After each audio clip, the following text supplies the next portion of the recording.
Hello, everyone, and welcome to the Garbage Media Podcast. I'll be your host tonight, Terry Moose, your spirit animal, and guide through movies, good and bad. I'm Travis. One time I fell down a flight of stairs, but I did a flip at the end and I was fine. That's good. I won't want you to be injured. For those who watched last week's podcast on Trimmers, I promised at the end of it I was going to watch a really bad movie this week. I keep my promises. Holy shit, this one's bad. Tonight, or today, whatever your time zone you live in, we will be talking about Double Dragon, the movie, not the video games of the same name. Those were okay. The movie, not so much. Do you ever play Double Dragon in the arcades growing up? Yeah, I did some, and it was very enjoyable to eat food out of trash cans. This is one of those movies that came out in the 90s when it was really popular to do make video games into movies. You ever notice that? Yeah, they weren't any better at it then than they are now. Yeah, it was. They did like Super Mario Brothers. They did Street Fighter. Mortal Kombat. I was going to say Street Fighter. People kind of like Street Fighter though, because they just kind of went full cheese on it. That one was like so bad it was good. Yeah, it was. Double Dragon is just like there's some things to laugh at, but it's still really painful. It feels like it's can't decide if it wants to take itself seriously or if it wants to be a comedy. That's where the problem lies, is it tries to do both, and so it fails at both. It had to pick one or the other. Street Fighter pretty much stayed with very cheesy comedy for the most part. Like, they didn't try to take themselves very seriously, so it worked in a bad, good way. Double Dragon, it doesn't. So yeah, a lot of somewhat questionable movies from the 90s. I've always heard that they essentially just make them because it's a tax write-off, not because they actually think they're going to make money, but I don't know. I think there's just a bunch of corporate guys in suits that are like, oh, those kids like these video games, let's make movies out of them and we'll make money. And then they're always bad. Yeah, I kind of think that's what was going on. I think most people agree that Mortal Kombat's like the one exception. It's just it's just a fun movie. Well, it had really good music. The fight scenes actually feel like there was a lot of photography going on, and they actually had like real martial artists show up and teach these people how to actually martial art. Yeah, but that one was solid. That goes in the not terrible movie list. For sure. But that's not what we're reviewing. It's Double Dragon. So Double Dragon.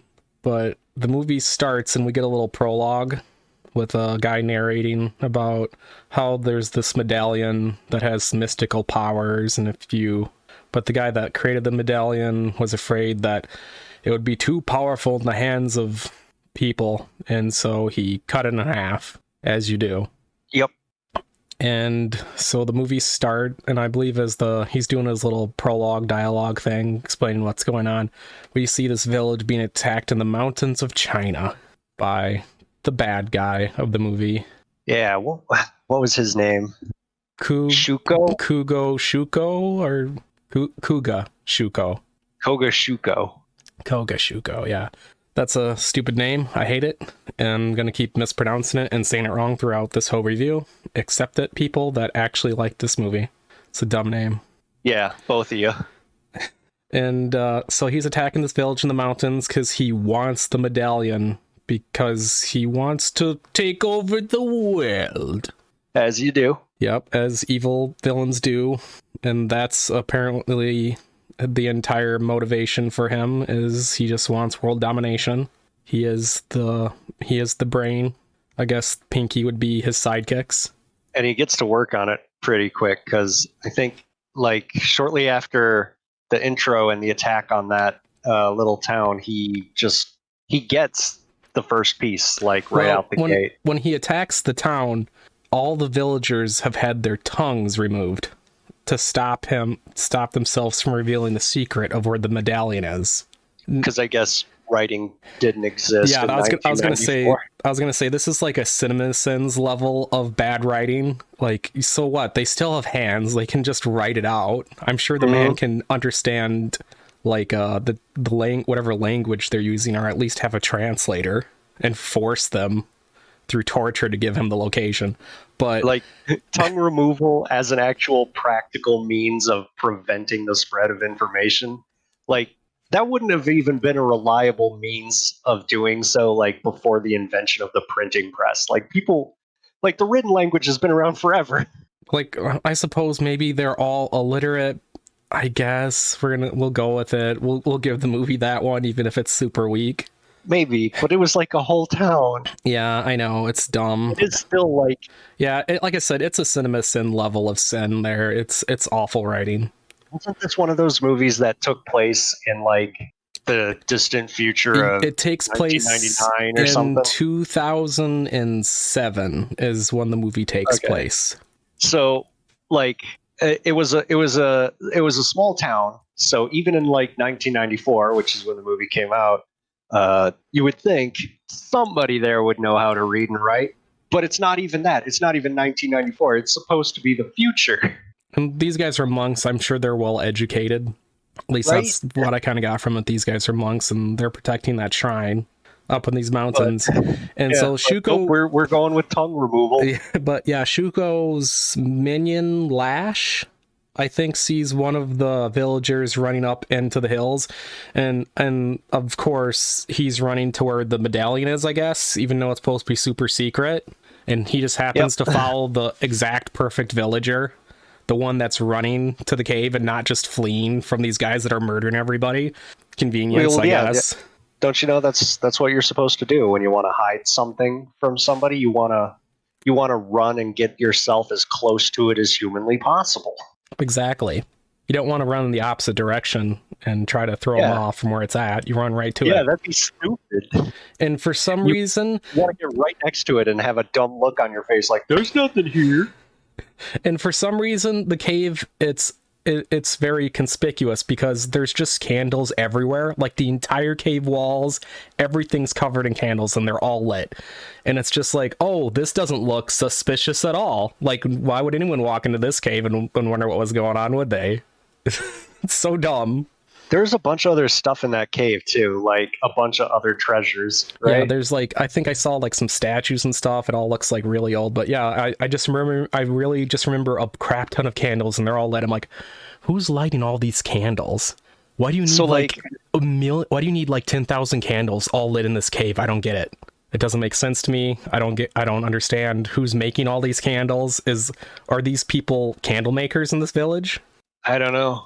But like, here's the next stupid thing I noticed. Like, the bad guys are dumb for thinking tongue removal is going to work, but then the monks are kind of dumb too for trying to hide the medallion in the treasure cave. It's kind of like if you worked at a bank and you had special money that was worth way more than all your other money, and you put it in the regular bank with everything else. Yeah, it would make a lot more sense if they just had like buried the medallion like in the actual village somewhere, just underground or somewhere outside the village. Like, because remember, the medallion was split and the pieces were separated and hidden to make sure no one could find them. So why put them in such a suspicious place? Just bury it. And when you bury it, have one guy do that, have him go bury it. He cuts out his tongue. He never talks to anyone else where it's at. And yeah, it's dumb. It's all dumb, but they need to figure out some way to get this scenario set up. And so then we transport ourselves halfway around the world to it's Los Angeles, and it's like 2007 after the big quake. This has been happening a lot in recent years, by the way, when movies that came out in the 80s or the 90s and they take place in the future, and like all those future timestamps are like have passed us by. Oh yeah, like some Terminator. of them by a lot. Terminator did that a lot. Yeah, wasn't the Terminator D-Day supposed to be 99 or something? It was something like that. There's a lot of these movies that took place in the 80s and 90s, and they do it in like the early 2000s or like the mid 2000s. We've passed like all these old 80s and 90s movies for the dystopian futures that were posted to happen. And they almost always happen in Los Angeles or in like New York. Yeah, where, the cool places. Mm-hmm. You got to have your movie set in a cool place like I that mean, with lots of big tall buildings. I mean, they were right about New York. New York is, currently whatever a dystopian place to be. So Los Thanks, Angeles COVID. isn't much better. They were kind of right.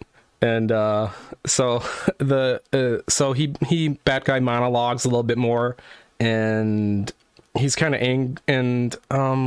he's angry because when they hand him like the half of the medallion, he's like, this is only half the medallion, and it's really annoying because he had just got finished monologuing about how the medallion had been split in half, and then he's angry they only gave him half. So he had to have known because he just finished monologuing that it was split in half. Now he's angry they only brought him half. I'm like, I don't know. No, you can't sit here and tell me it's split in half and then be angry they only gave you half. Yeah. Such bad writing. He'd have to know that they wouldn't be in the same place, right? Like, of course they're going to come back with one half. And, like, that means he's 50% of the way done. He was at 0% of the way done. Now he's at 50, and he's, like, upset. No, because they told him they brought him back the medallion, and they only brought back half, and he's butthurt about it now. Still. Like I said, he had just finished monologuing that it had been split in half, so obviously when they brought it back, they were only going to bring him back half. At least he didn't kill him like some typical bad guy mastermind. Like, yeah. Only half, you failed me, and then just murders them. And just presses a button on the chair, and then they fall down a chute into like a pit. Right. But now it switches over to a new scene, and we see some martial artists fighting in like looks like an underground, like shadowy kind of deal going on. Yeah, it turns out it was like a legit fighting tournament, but for the majority of that Fight Club sequence, I thought for sure that it was, like you said, like an underground, just shady kind of Fight Club thing going on. Well, it looks like it. We see a bunch of people in a dark room, and it's kind of smoky and shadowy, and everyone's yelling, and it doesn't look professional at all. Yeah, it's shot very much like, even though it's in the city and not like in China or something, it reminded me of the opening to Rambo 3, where Rambo is just in this shady fight club for money. The aesthetic of the room didn't look the same, but like just kind of the feeling of the room, yeah, and like I said, felt very similar. Lots of like gamblers, underhanded money being traded, and yeah, like you said, like people just smoking all over the place because that was a thing. And Jimmy and Billy Lee are their names. They're brothers. And Jimmy's the one that's fighting, and Billy gets angry because he's like, Jimmy's not getting his shit together and like winning this fight. So Billy forces him to take out, and then Billy messes it up. Like, I guess like the judges are like, he does like an illegal move. And then we finally see the judges, and the judges are all like, whoa, man, you can't do that, Billy. You're disqualified. Way to go, Billy. Yeah, good job, Billy. And so they get disqualified, and Jimmy's all butthurt about it. And his name shouldn't even be Billy. If you played the NES port, it's supposed to be Bimmy. Wow. No joke. Look it up. Oh, wow. But yeah, so they get into like an argument, and this is also when we meet their mentor, Satori, and she's trying to get them to calm down about losing this fight, which I guess was not underground because, like I said, the judges got all angry about it. I don't even know what he did. Apparently that was illegal. Like I said, it looks super shady. Whatever. It looked like they were just like kicking the shit out of each other, but apparently one particular shit kicking wasn't allowed. Yep. Apparently he did it wrong. He didn't, like I said, he must have done some kind of legal move. I don't know martial arts and how that works. Same. So we're just gonna, I doubt the guys that made the movie knew either, so we're gonna go with it. Right. But then it cuts to like this news commercial, and it's really weird, and it just feels I forgot about the commercials. It feels very out of place. Like it feels very knee jerky to suddenly this weird commercial. Yeah, they did this. They did a cut to switch from that scene to the next, and they wanted to do the thing that some movies do, where they just cut to like a news program that kind of like catches you up on the context of what's going around as it pertains to the heroes. Just exposition in the form of a news break. But this movie included a random commercial before that. So like it switches just to a commercial. not a real commercial, made up for Hollywood commercial, Ren and Stimpy style, and then to a news break, and I'm thinking, what the fuck are we watching? Yeah, it feels like they were trying to copy like a RoboCop, because RoboCop did that quite a bit when the original RoboCop did, with the guy that like, I'll buy that for $1, but that was actually fun and we liked that and it was catchy. This was just very strange. I have a confession to make. Oh boy. I haven't seen RoboCop. Well, then I guess this doesn't work, and when we watch RoboCop at some point in the future, because we're gonna have to watch RoboCop now, you'll see it and you'll be like, oh, this is how you're supposed to do fake commercials in a movie. But essentially the newscasters are there to kind of give us an idea what's going on, and they're talking about how the police abandoned the city at night. Apparently they've come to an agreement with the gangs that during the daytime the police will be out and about, and at nighttime the gangs rule the cities. And if you get caught out after the sun goes down, you're on your own. It's the original Purge. Yeah, it's a nightly purge. But it's every night, not just like one day a year kind of deal. Which, like, I haven't thought about this a whole lot. I'm only just now starting to think about it because I just didn't want to while I was watching the movie. So much stupid shit was happening so fast. But like, there's a whole lot of questions people would have about like the logistics of the purge, which is once a year. This is every night. Every night is purge night. Yep, every night the police just leave. How the fuck? I have so many questions, and at the same time, I can't think of a question. Do you know what I mean? All I can be, how does this work? I mean, the sun goes down, and then the police just give up, I guess. They just quit. Yeah, they just hit like the little punch cards, because this would have been the 90s, so they've had like little punch cards they used to get out. I mean, so okay, all right, I've got a question. All right, so if all of the police only operate during the day, and we assume they sleep at some point, mm-hmm. then all of their shifts end at the end of the day. Yes. And they all go home to sleep. So what's stopping all of the criminals that are coming out at night from just raiding like the police station and just burning it to the ground? Nothing. Right? Like, because that's the whole thing. None of them are active at night. None, not a one. So they all are active during the day. They all have to sleep. Are they all sleeping at the station? And even then, you've got a station full of cops that are sleeping. Hey, man, I know. I mean, if you want to see the closest example in real life, go to Portland, Oregon, where they were trying to burn down the police stations at night after they told the police to give up. Oh, I didn't even hear about this. That stuff happened.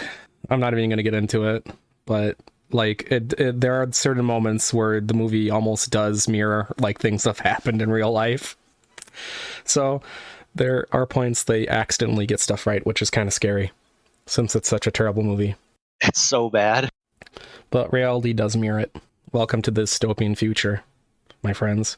And so the brothers leave because they also need to get home with Satori before it gets night, because no one wants to get caught out at night because of the purge.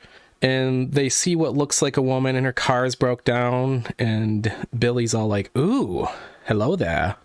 And Jimmy's like, don't stop, and Billy's like, I'm gonna stop. So they stop, and that's not a woman. This was they were honeypotting him. That was a dude. Yep, this was a dude. He just had a wig on and nice legs, I guess. And so now a gangs come out and they surround the car, and they're all like, hey, how's it going? We'll let you go if you pay us off. And they're all like, let's just, and I'm just like, just start the car and drive away. Because I guess they turned the car off when they stopped, which didn't make any sense to me. Why would you actually turn the car off? There was no reason for this part of the scene to even exist. It doesn't make any sense, because then they try to restart the car, but the car won't start because reasons, movie bullshit, because they want to make some tension here. And they're like, we don't got the money. And they're like, oh, well, we see Satori's wearing this medallion.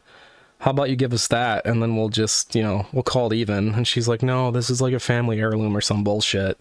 But now because they were trying to steal the medallion, now the car starts. Now it starts magically, conveniently.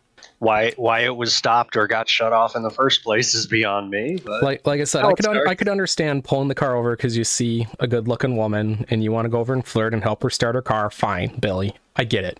The problem is why would you turn the goddamn car off? And he's been in the city for a while. It sounds like they grew up, as far as he knows, in Los Angeles. So you think he'd be super suspicious about this random woman alone on the street with a car broken down? You think he'd be like, okay, this is suspect. Every decision he made there, pulling over for a random person on the side of the street, stopping the car entirely, shutting the car off, opening the window, like every single decision made there is not the decision made by someone who actually lives in a city. Those are the decisions made by an 80-year-old country boy who's visiting the city for a day makes. Yeah, that's true, because even in real life, they're like, how many people would actually stop if they saw a car parked like that on a like back street and it was getting dark out? Not that many. And Billy's argument is because he thought it was a good looking woman. I'm just like, like I said, I could see him stopping. Fine. Stops chivalry, or in Billy's case, because he's horny. Are we talking about Billy or are we talking about Billy? We're talking about both of them. And so I could see him stopping, but he wouldn't. Why would you wouldn't turn off the car? You would not turn off the car. It's so dumb. It's bad. It's, once again, like I said, it's the bad writing at play here. They want to try to give us a scene where there's some tension, and they want us to see these bad guys try to steal this medallion, because it does set up things for the future, because this is when a Bobo makes his appearance, because he's part of the gang. That was the big scary one, right? Yep, it was the big guy that looks like he's been taking steroids. And it says he can bench 800 pounds, according to the computer that everyone has in their vehicles, apparently, with facial recognition. It's supposed to take place in the future, but was he supposed to have like some sort of cybernetic enhancement or something? Because he just looked like a dude. I mean, he was definitely like well built, but I don't know if he was built enough to bench press 800 pounds. Yeah, I think we're meant to believe he's like a regular guy that's like not enhanced by future tech in any way. And then we're being told he can bench 800 pounds. And I'm thinking, I don't even know if that's actually humanly possible. I'm sure someone has done it, but they've taken all of the steroids and they look like they're photoshopped, because that's how big their muscles would have to be to bench press 800 pounds.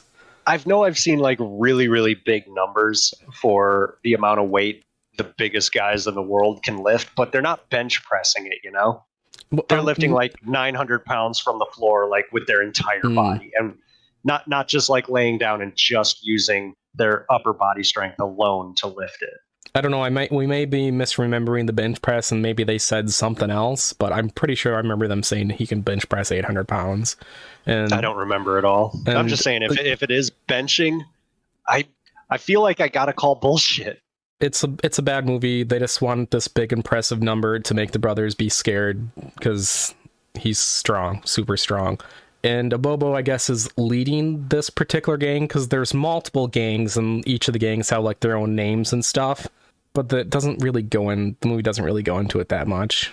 And so, like I said, he tries to steal the medallion, and now their vehicle magically starts. And so we have a chase scene, because you need chase scenes.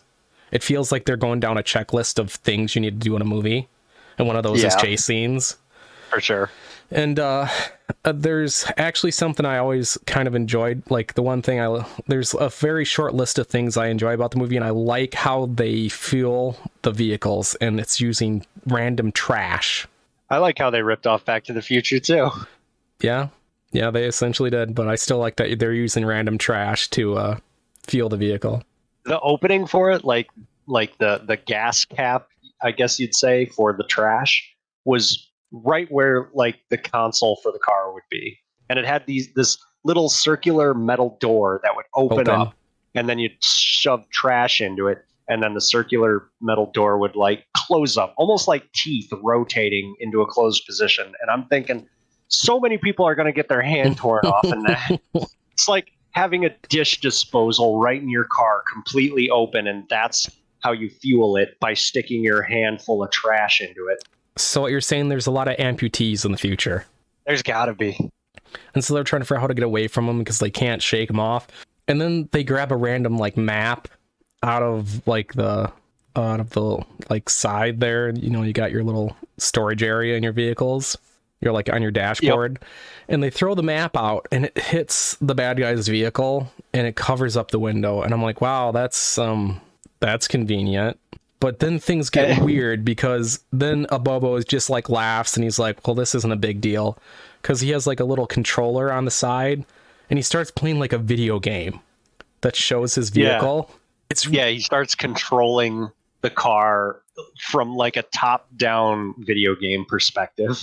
It's really weird. I don't understand it. It's just bizarre. I don't know why it's in the movie. And so he's able to keep chasing them, and it even like tells him, it's almost like GPS. It tells him like the path to take to catch up to them. It's very strange. It's one of those things that I just love about old movies that take place in a future that has since actually passed in the real world. Because I get why they had to include it. I get why. Because it's supposed to be taking place in the future, so they have to showcase some sort of future tech to be like, oh yeah, see, remember, this is the future of 2007 or whatever. Was it 2007?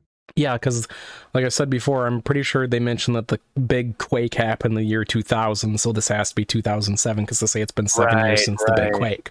So it's taking place. The funny thing, though, is that it's taking place in 2007, and since in the real world we've long since passed that, we have a reference point for what tech was like, and we get to, you know, be semantic assholes and compare it and be like, it was nothing like that. But it really, really wasn't. That video game did not look like a video game from 2007. It looked like a video game from 1996. It definitely did. It looked like a very old video game.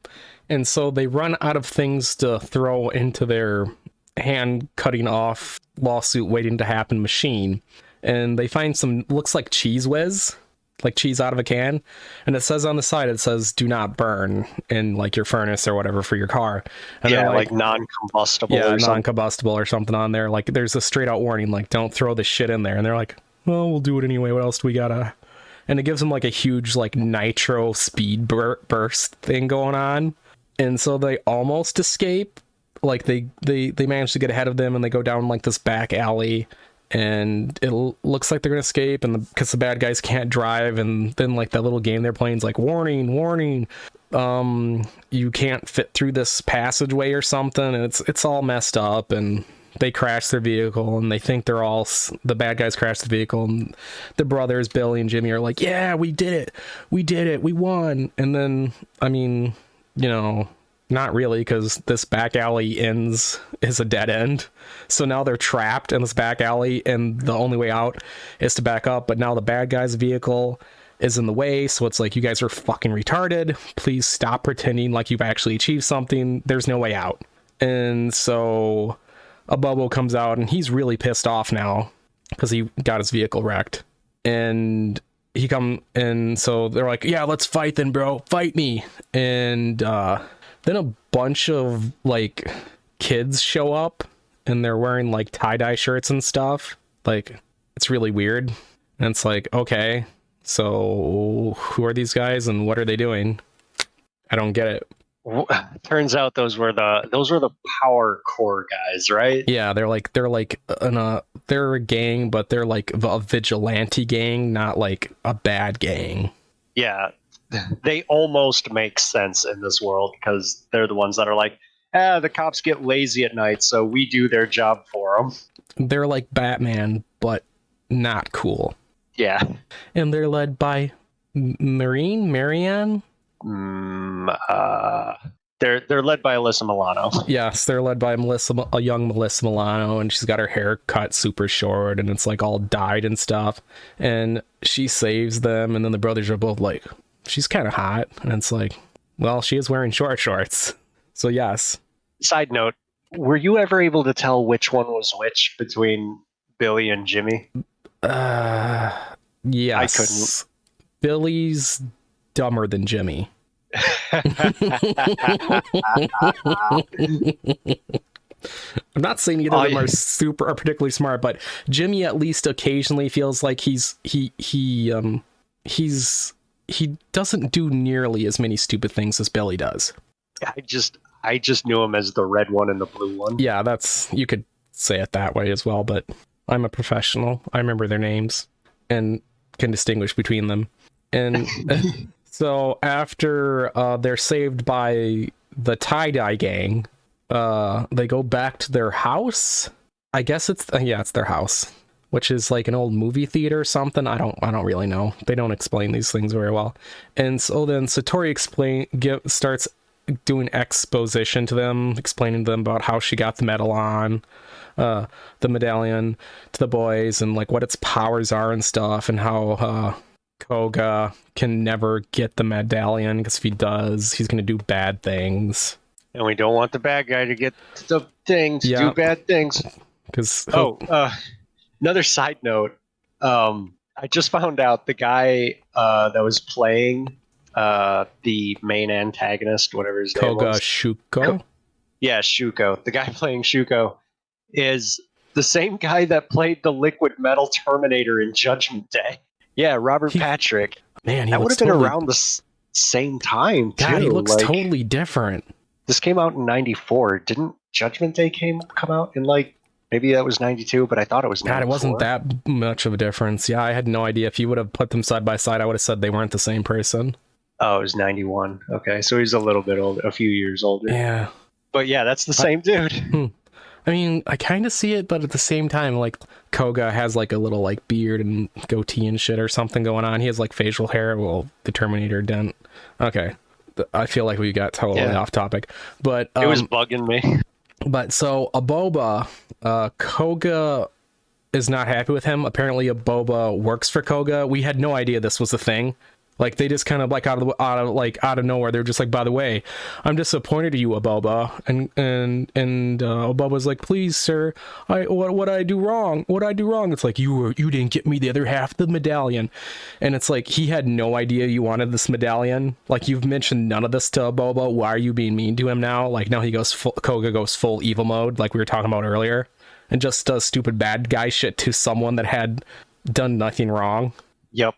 And he brings him down into like his creepy basement, and he puts him into a machine that looks like something they stole from the Super Mario Brothers movie. Like, it's the same machine. Yeah. And they throw a Boba in it because he'll pop up later. But yeah, they just totally rip off Super Mario Brothers because Super Mario Brothers came out like a year before this movie, and yeah, so they just totally ripped off Super Mario Brothers. And so that scene ends, and then we end up with the girl. And she's back at her house now, and her little brother's like, I'm gonna tell Dad, because she's putting on like this fake wig because her dad is the police chief and he doesn't know that his daughter is leading this gang of vigilantes. And I really didn't care, and they were like arguing, but I didn't care the whole time. I'm just looking at this box of Rice Krispie cereal on the table, and I'm trying to read what it's saying because I just don't care. Like, I don't care. It's her and her dad arguing. I'm just like, what does it say on that Rice Krispie box? Like, that's how little bit of shit I give about this movie. Like, I'm more interested in this Rice Krispie box than their argument. That whole B plot takes up about 10 minutes of the movie. Like, it could have just not been in it. Yeah, but it's there, and they keep shoving it into our faces, and I just don't care about it. And so then it switches, I believe, back to Billy and Jimmy and Satori, and they're at their house, and I believe Satori, this is the point where she's given Billy the medallion, but like I said, Billy's an idiot, and so the medallion's out in plain sight. So they show up. So when Koga and his minions show up, they all walk into the building, and then they all take their sunglasses off at the same time. Like, it's in sync that they remove their sunglasses. I found this very interesting. Like, it's just something I noticed. I guess they're not douches and don't wear sunglasses indoors, but it's still one of those like old 80s tropes that carried over in the 90s, that everyone wears sunglasses. Gotta wear sunglasses inside, otherwise you're not cool. Yep. But they did take them off when they came inside, which shows that they do have some manners. And so Koga's like, oh, Satori, I know you got the medallion. And she's like, nuh-uh. He's like, I know you got it. Like, you're the only other person that was at like the dig site where apparently they found the original medallion or something. It's really, I don't, it's dumb movie shit. And then he looks over and Billy has the medallion on his chest. He hasn't covered it up or anything after Satori told him and Jimmy that the medallions needed to be kept secret. Billy's an idiot. And like I said, Koga's just like, oh, there it is. Thanks, Billy.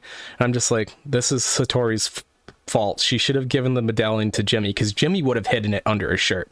Billy's too fucking dumb to do that. So this is all Satori's fault. Yeah. There's just a lot of stupid going on. Yeah, all at once. well, I'm just saying, like it was given to Billy because Jimmy would have hidden it. Billy just hanging there, and he's just like, "Hey, how you guys doing?" It's like, you fucking retard, Billy. And so Koga's like, "Well, I'm going to take the other half now that I know that you guys do in fact have the other half of the medallion. Thanks, Billy."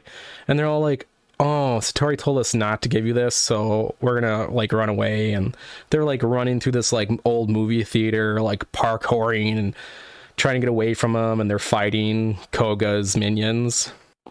And Koga and Satori are bantering back and forth at each other as they're fighting, giving us more backstory and plot and parentheses about like what was going on between them. And then a Bobo shows up. A Bobo has been transformed into like a gigantic super mutant soldier, which is, like I said, it just feels like they just borrowed this from Super Mario Brothers. Like it looks like something straight out of the Super Mario Brothers movie. It was weird. I didn't get it. I don't know why he's suddenly this gigantic green mutant thing. He looks like a dime store Bane. Yeah, okay. But Aboba, it hasn't made Aboba any smarter. He's still pretty dumb. And so they managed to like defeat him, kind of, sort of. Aboba's not bright. Anyway, they deal with it. Yeah, he just kind of swats at him really slow like, and they just push him around. It wasn't much of a fight. Yeah, it was kind of dumb because you would think, because it kind of feels like Aboba is now supposed to be like a real threat, but it feels like he's gotten worse at dealing with them than what he did before. What I think happened is they made this suit and they got him into this big dumb muscle suit, and they were going to film the fight, and he's like, "Guys, I can't move around worth a fuck in here." That's probably exactly what happened. He's like, okay, move your arms, and he's like, I can't. I cannot move my arms. He's more or less kind of like waddling around, T-posing and spinning himself so his arms go at something. Yeah, he's got to like move his whole body to get his arm to hit something. Yeah. It's pretty cringe. It's pretty bad. And so after defeating him, Satori shows up and she's like, "Hey guys, can you give me the medallion back that I just gave you? Nothing weird is going on here. Like nothing weird, just give it to me." And they're all like, and Billy's an idiot, and so Billy's like, "Oh yeah, sure, I'll give you the medallion." And then Jimmy's like, "Wait a minute, Billy, something's wrong with Satori, because she's being possessed by the bad guy, because that's what his half the medallion, bad guy's half the medallion, is the soul half. So I guess it makes him like turn into like shadows and possess people and stuff, gives him like ghost powers and shit. It's not really explained very well what exactly the powers are. He just kind of does it randomly. He just kind of like does during fight sequences. He's able to do with the medallion whatever the hell he needs to do to make that scene work, I guess. It feels very convenient. They don't explain the rules of how the medallions work at all. It's just, it does whatever we want it to do for this scene. And so he's like, if you guys don't give me the other half, I'll just kill Satori because I'm controlling her body. And they're like, nuh-uh. And so they like trap her behind like fence thing that they got up in there. And he's just like, okay, that's fine. This still works out for me, because he just leaves her body, and then he grabs he has his henchmen grab gasoline and start pouring it everywhere. And he's like, I'm gonna kill Satori by blowing this place up in fire. And Satori's like, no, boys, you must escape. Don't give him the other half of the medallion. And, arguments ensue. The boys are like, we can't leave you, blah, blah, blah, blah, blah, blah, blah. Typical stuff. Yeah, it feels, like I said, it just feels like another check mark. Like the protagonist's mentor is killed, is on the list of things they needed to do, so they just kill her off. Yeah, she kind of explodes. The whole place explodes, because I guess gasoline is explosive when you pour it on the ground, apparently. Yep. No, wait a Because minute. No, wait a Hollywood. minute. The gas lines. They broke the gas lines. Was that it? I don't Yeah, even they remember. broke the gas lines. I just remember this. I was just about ready to say the gasoline just randomly exploded, but no, they actually did break the gas lines. I think someone even says, "Oh no, they broke the gas lines, Billy." Billy. I can't remember if it was Billy or Jimmy. Like you said, they're interchangeable. Jimmy. Their characters have almost no no depth, except that Billy's dumber than Jimmy. And so they escape out the back door, but Koga doesn't follow them because the plot requires him not to chase them down at this point. That's essentially what the fuck happens right there. There's no reason for him not to chase the boys down. He can literally turn himself into a goddamn shadow and follow them out the back door. He doesn't. He's just like, I'm just going to leave now. It's bad writing again. You gave him powers that essentially allow him not to... Because he even says, he's like, I don't give a shit if this place explodes. It won't hurt me. Because since he becomes a shadow, he doesn't have a physical body that can be destroyed. So it's like, you could have followed him out the back door. There was nothing stopping you except for the plot requiring you to leave. Now, such bad writing. And then for some reason now, Koga, rather than just chasing after the boys and just ending the movie, goes to the gangs.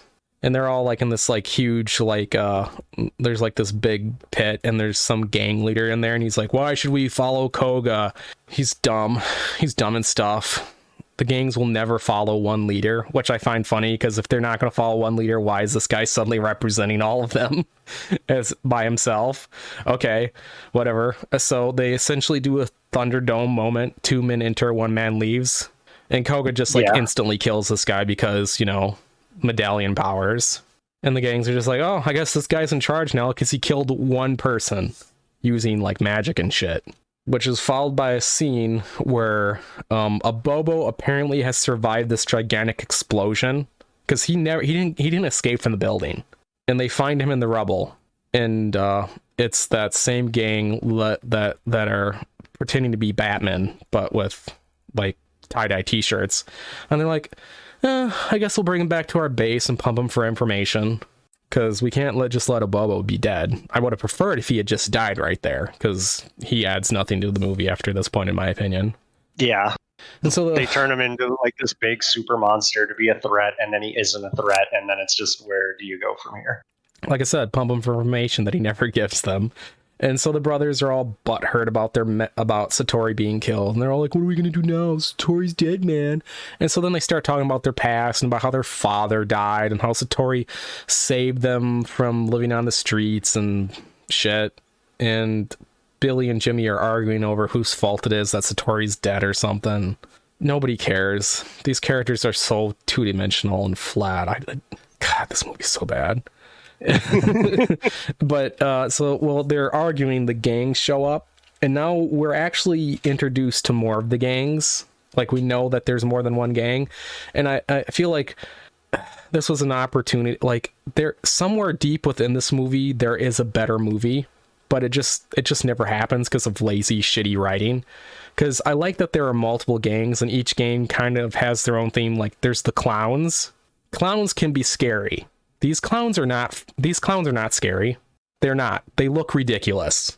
You made a game, you called them the clowns, they're dressed like really shitty clowns. You could make this weird work. Frog hands. Yeah, like they have like these weird frog gloves they're wearing. I don't get it. And so I kind of like the idea of different gangs, and they each kind of have their own theme, but the movie never really allows that to evolve, and they all just look really dumb, and they try to... And so the boys are trying to run away from the gangs, and shit ensues, and it's pretty awful. And they finally get trapped in down by the docks after running away from the gangs. Oh wait a minute, one of the gangs was mailmen. Did you notice that? They're just mailmen. It's like, I want to know more about the mailman gang. This seems interesting. He's even carrying like a mail bag. I'm like, I don't get it. What am I watching? What is this? Tell me more. And so they go to jump on a speed bike because Jimmy's like, oh, cool, a speed bike. He jumps on, and then it like instantly falls apart. And Billy's like, oh, I guess we're screwed, huh? But then they find a speedboat to jump in because they wanted to jump in the water, but they concluded they couldn't jump in the water because the water is so polluted that they would just die if they jumped in the water to swim out.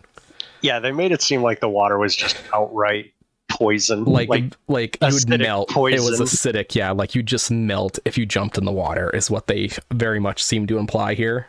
So they escape Which by turns speedboat. out later is not the case. Yes, but we aren't there. So they escape by speedboat. So we have another chase scene. And this is actually another part of the movie where I think it's really bad, because at no point have we seen any of these guys with any kind of water vehicles. But suddenly they show up and they apparently have people out on the water randomly for some reason. I don't know why they would even bring water vehicles. How did they know they're going to end up down to the docks and the boys would find speedboats? Conveniency. That they were being chased like on the road, on land. They were being chased on foot, and now suddenly they have water vehicles here to chase after them. Billy and Jimmy, it makes sense why they had a boat, because they were trying to hide in this building and there was a boat in it. They got in it and they took off, and then they were just being chased by people on fucking what are they called? That's what I kept on jet saying. Skis. On jet skis. But the jet skis have guns on them, but it makes no sense. Because the gangs had no clue they were going to end up on a boat. There's no effing way they knew they were going to end up on a boat. Yeah, it was a chase scene. Everybody was making it up as they went. Yeah, that should have just been the moment when they got away. Yep, they needed chase scene number 2. Like I said, it's a goddamn checklist of things you need for like an action movie. And they're like, oh, we only did 1 chase scene. You gotta have at least 2 chase scenes for action movies, guys. So we have a water chase scene. It's just bad writing again. And so they end up after they're shooting at him and stuff, and then they end up blowing up some barrels that were down by the docks while chasing them, and this causes like, what was it, like some sign or something above this bridge to collapse, and then they're like, oh, I guess we killed the brothers because we saw the boat was like right there when that stuff hit the water or something, and we're just gonna give up and go home now because I guess we won. Bad writing again, because the brothers are fine. But they fell in the water, and they had just said earlier the water was acidic and you would die if you were in the water, and now they're like, oh, we survived, bro. And then they're like, and so now what they say is, well, the water doesn't kill you, but if you swallow the water, it makes all the hair fall out of your head. And I'm like, that's not the same thing as you said earlier. You told me that it was acidic and you would melt if you fell in this goddamn water. Now it's just like, don't drink the water. Movie, stop moving the goalpost. A lot of goalposts moving here right now, guys. So anyway, it switches back to Kuga, and he's talking with his minions, and he's like arguing with them about what to do now and stuff, and he's wearing his sunglasses again. It's stupid. He's a tool. And like nothing important happens while he's arguing with the henchmen. And then it switches back to a Bobo, and he's being force-fed, looks like spinach. Because I guess that's what you do when you torture people. You feed them spinach. Yeah, I guess. By the resistance. It was like weird melted spinach through a tube. It looked pretty gross and disgusting. I don't blame a Bobo for not wanting to eat it. But it was giving him gas because he kept farting. I'm like, is this supposed to be funny? Are you trying to be funny? I was wondering if it was supposed to be like torture for him, but I mean, he's just gassing up the place for everybody else. That's true. He's probably causing more damage to them than they are to him. Right. And so Billy and Jimmy decide to show up at Resistance at the Resistance. That's what I'm calling these people. I don't know. I'm sure they actually named the group of these kids in the tie-dye t-shirts. I'm calling them Resistance. The Resistance. And they show up at their headquarters, and they're all like, hey guys, we're looking for help here to defeat Koga, because I guess he's in charge of the gangs now. And so they discuss being in charge of the gangs now. And the girl's like, oh, sure, guys, I guess I'll help you. And then there's like a close-up of her butt at some point. I know they do it. I think they do it a couple times in the movie. And the both brothers look at her ass, and I'm like, okay, fine, great, good job, everybody. We're seeing those tight pants working here. Yeah. And so they infiltrate the bad guy's tower, because apparently Koga Shuko is like the richest man in the world. Did you know that? Apparently. Yep. Like the movie doesn't bring it up for a really long time. I can't remember when they finally mention it, but for a long time they don't talk about it. And then suddenly it's like a throwaway line like, oh yeah, by the way, he's the richest man in the world. I'm like, does he really need the medallion to take over the world then if he's that rich? Whatever. Fine. We'll go with it. And so Koga's talking to the police chief, and then I believe it's Billy makes a smarky line to the girl. Oh, I guess you're gonna be rich now. And she's like, fuck you, Billy. And so the brothers put down like a magnet down through like because they're up in a vent, and they put this magnet down through like a hole in the vent to reach the medallion, which is laying on the table next to where Koga's talking to the police chief. And the whole time they're doing this, Lash is standing there, and she's looking at this fishing line that's coming down right at the medallion, and she says nothing. And I don't know why. She's just sitting there staring at it. And I'm like, and she does this for like 2 or 3 minutes while Koga and the police chief are arguing. And they're up in the vent arguing about grabbing the medallion. And I'm like, what am I watching? What am I watching? I asked myself this a lot during the movie. I just stopped asking questions after a certain point. And like, I just kept drinking and watching, like, yeah, that might as well happen. The medallion is made out of a metal that is obviously not magnetic. So when you attach a magnet to the string and you put it down through, it's not gonna pick up the medallion. It looks like it's made out of, I don't even know what, like some cheap plastic, honestly, that they're pretending is gold, I guess. But gold is not. It looks like it's supposed to be gold, and yeah, gold is definitely not magnetic. It's dumb. And Lash eventually realizes, I guess, that she should do something, and she grabs a weapon and tries to stab the vents. I don't know why she took so long to do this, why she just kept staring at it it was like 3 or 4 minutes in the movie. She's just sitting there staring. Oh, what's that fishing line going down through? Oh, twiddle my thumbs. It's just bad writing again. But then they fall down through the vents, and the police chief sees his daughter there, and she sees the guys, and he's like, what's going on?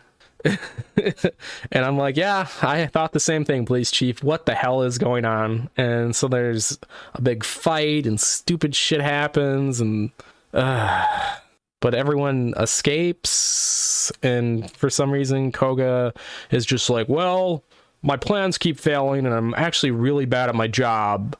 I guess I'm just gonna send the gangs out during the daytime and to find the brothers now and break the truce with the police. And so the police are freaking out because the gangs are no longer just hiding at night. They're coming out in broad daylight. And so they're really demoralized, and they're arguing amongst themselves about what to do, and no one gives a shit. Not a one of them.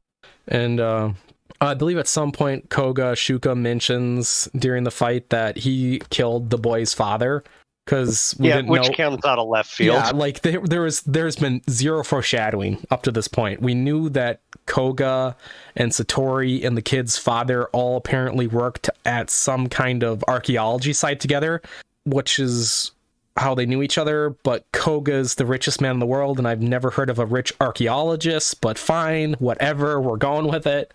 And so, at least not a modern one. You know, back in the old days, they could kind of steal whatever they wanted to out of like Egyptian tombs and shit. But nowadays, that stuff really doesn't happen. At least not above board. But it's just really weird, and it does feel very out of left field when Koga says that I'm the one who killed your father. And it's like, okay, because I guess the boys need more motivation to stop Koga. So having them kill their father gives them more reason. I thought they already had plenty of reason. I mean, Satori was murdered by him, and Satori was like their mentor and almost like, you know, someone who raised them. They already had plenty of reason to hate this guy, but we need more reasons. But I guess they escape, but then the gangs all start attacking the resistance base. Chaos ensues. There's some stupid fight scenes again. Blah, blah, blah, blah, blah. Bobo hears all the fighting, and Bobo breaks loose, and he's running around. But he's decided, I guess, that he's decided to join the resistance. Like, Koga kind of gave him a bad deal, and so he starts beating up on the gang members. So, because we need to, I guess, do the redemption arc for our Bobo, because he's super important. Yeah, he has to have a good guy arc now. Mm-hmm. And at this point, during the fight at the resistance base, Jimmy is possessed by Kuga, And so then Jimmy and Billy have to fight brother versus brother. And during the fight, we see the Double Dragon arcade game behind them. And yes, it hurts. Which I think gets busted. I think they one I of them think gets they thrown damage into it. Which is actually unintentionally a great metaphor for this movie. They broke Double Dragon. But because of this big fight he's having with Jimmy, Billy unlocks his half of the medallion, because this has been like a thing throughout the whole movie, is they've been trying to figure out how to activate the medallion's powers, because they don't know. They've just been like rubbing it and like licking it, and I don't know what they've been doing with it. But nothing works, and so he beats the shit out of Jimmy, who is being controlled by Kuga, and Koga's like, hey, you beat the shit out of your brother, and Billy's like, well, I mean, we're brothers, you know, it's kind of a normal thing for brothers to beat the shit out of each other. So, I mean, it doesn't really bother him, the fact that he beat the shit out of Jimmy. Yep. There wasn't really much of a, I don't want to hurt you moment. Yeah, there was no hesitation at all. He just beats the shit out of Jimmy. No hesitation. Yep. Might as well have just shouted out like, yeah, fuck him anyway. But during the fight, Koga is able to get control of both halves of the medallion somehow, because, you know, we need to have that low moment for the heroes. And he unites them, and he's like, now I've become more powerful than you can imagine. He like transforms into like some old Chinese like emperor, I guess the guy who originally made the medallion. And he's got like swords and stuff. And so they fight him, and and then the brothers manage to get back, each of them manage to get back half the medallion. And so I guess now, because Billy can control his half, Jimmy's also able to instantly control his half, because he's been possessed, or you know, there's no reason. So, but they can both control their halves now, and they both transform, and now they get the red and the blue suits. Yep, that's when they magically get new outfits. Yep, because it's part of the magic. I mean, Koga never got a suit when he used it, because reasons, but now that the brothers each have a half, they get a suit, because reasons. Well, I mean, Koga did when he got both halves, but he didn't get a suit when he got only half, because reasons. Yeah, why not? Yep, I mean, fuck it, go with it. Just go with it. Just, that's how writing works, I guess, in this movie. It doesn't need to be explained. And so they beat the shit out of Koga, because, you know, they have, you know, he doesn't have the medallion of any sort at all now, so he gets the crap beat out of him. But then after losing, Jimmy decides it'd be funny to take control of Koga's body and give the police department a bunch of money, because the chief shows up now to arrest him, and he's like, oh, here, have all this money. But he doesn't write out like a check we would see. Like, these checks look really weird in the future. Like, it doesn't look like a check, but it's a check that he writes out. I wouldn't have even been sure what it was unless they said it. Yeah, he's like, let me write you all this check for like millions of dollars for the police department. And the police chief's like, I already told you, you can't bribe me. And he's like, no, don't bribe, arrest me. And so the police chief's like, sure, I'll arrest you. And he arrests him, and then Jimmy exits Koga's body. And then Koga actually has like a pretty good line. He says, you think I'm bad? Wait until you meet my lawyers. I actually like that. I actually like that line. It's like, yes, the lawyers probably are worse than Koga is. So I thought that. There's actually quite a few one-liners in the movie. Most of them I felt were kind of duds, but I like that one. Wait until you meet my lawyers. That one did stay with me. And so now it gets probably very cringe. Like this, now the movie turns full cringe, because they look at their car and they start discussing what they should call it, because I guess they need to rename their vehicle, and they decide to call it the Dragon Wagon. Which it hurts. It hurt me. It really did. Like, physically, I felt pain when they said that to me. They didn't have to do that at all. Nope, they did. They did. It hurt. It hurt a lot. And then for some reason they decide, oh yeah, a Bobo, you can drive. You can drive the vehicle. Why would you do this? And so they I would say they go driving off in the sunset, but it's nighttime, so they don't. They drive off into the night. Happily ever after. They drive off in the night. But then they showed two of Koga's henchmen the twins, which I don't think we've even mentioned because we've just been referring to Koga's henchmen mostly as Koga's henchmen. And we mentioned last, we never even mentioned the other two henchmen, which are the Chinese brothers and they're twins. And they're arguing amongst themselves what they're going to do now, which I actually kind of liked. Like, they have this little banter back and forth about where they're going to go for, like, a job now. And, you just missed it, Billy. Yep. You showed up at the perfect time, Billy. We're just finishing up our review of Double Dragon. Oh. Well, it's all right. Let's wrap it up quick. Yep. We're like credits here. Yeah, we just reached the end credits. It's fine. I'm not even gonna edit this out. I think it was funny that you showed up like right as we finished. Well, damn it! You guys should have waited. I could have joined you. So no, you didn't want to join us for this movie. It was awful. It's Double Dragon. It's an awful movie. You need to drink heavily while you watch it. Terrible writing. Yep. This was Double Dragon, and it sucked ass. Yep. Not enough so bad it's funny, redeeming qualities to make it enjoyable. Yeah, there is like that line where you cross from so bad that it makes it good, and it doesn't cross that line. It just stays in the so bad. Yeah. Comes close a few times, but it's just not worth it. Yep. I'm sure there are people out there that liked it. I mean, like they have nostalgia. They watched it as a kid, so they're like, that was a good movie. No, it wasn't. Please rewatch it and come back and tell me with a straight face you thought it was good. It's not. I'm sorry to destroy your childhood. Didn't they make a second movie? I think they did. I've never watched it. Maybe at some point we'll watch it in the future. Hopefully they do a better job with the writing than this one. Any last words, Trav? This movie was a snooze. Yep. Don't worry. Next week we'll review a good movie. I think that's going to be my plan going forward. Is one week we'll do a good movie. The next week we'll do an awful movie. Oh. So look forward to that, everyone. Good night.